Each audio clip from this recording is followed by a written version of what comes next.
you how to make a waistband in a very fast way.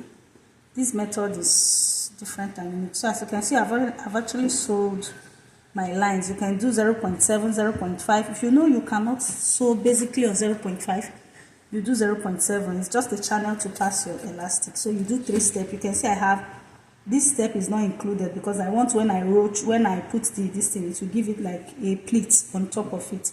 So, but if you don't want to do that, you pass your first, you make your space more. That's why I made it small.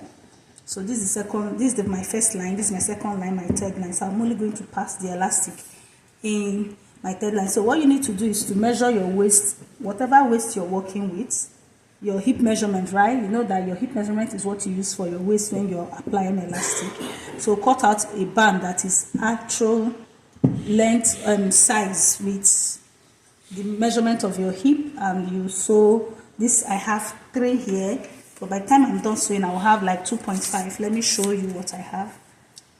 By the time I'm done sewing, I'm going to have 2.5. okay, I'm going to have 2.5 or 2.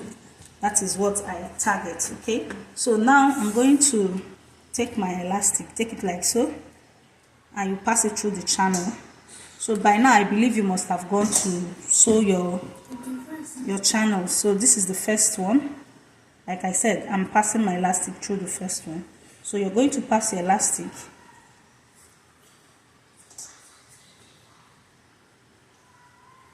So if you don't know the best way to measure your elastic you're supposed to minus whatever you have for your hip. For example, if the hip is 10, that's divide by 4, 10, you're going to minus like 4 inch or 5 inch from it, depending on the elasticity of how stretchy your elastic is. You know, some elastic are not that stretchy.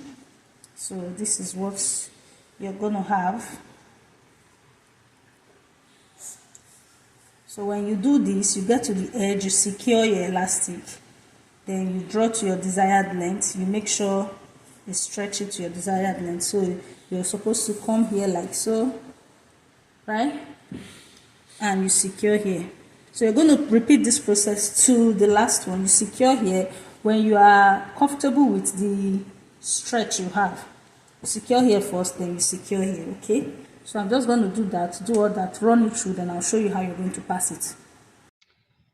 Now this is what I have when I'm done doing it. You can see the stretch. So it's totally up to you. You can decide to seal the side first before you attach this. Then you sew this like so. Then you attach but I prefer it this way so I can stretch it, or because I'm making a cottage skirt, so I could stretch it, or if I feel this one is too big, I can always adjust it.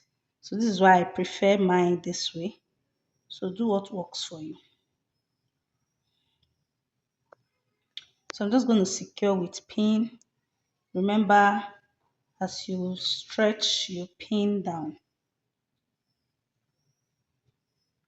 So you're basically going to do this. You stretch, you pin down, you stretch, you pin down till you get to the last part.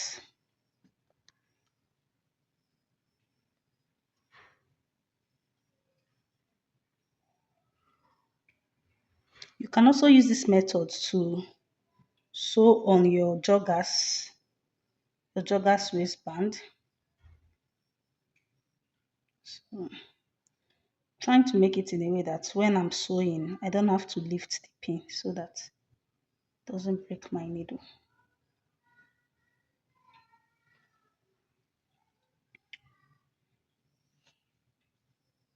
So you're just going to stretch to the end, okay? I'll do that and come back to show you the final look. So when you get to the end, the edge, just stitch back. So let me quickly do that and come back to show us. We are done. This is what we have. You can see the inside. I forgot to tell you that you can attach the band to the main fabric before you now insert your elastic if you want.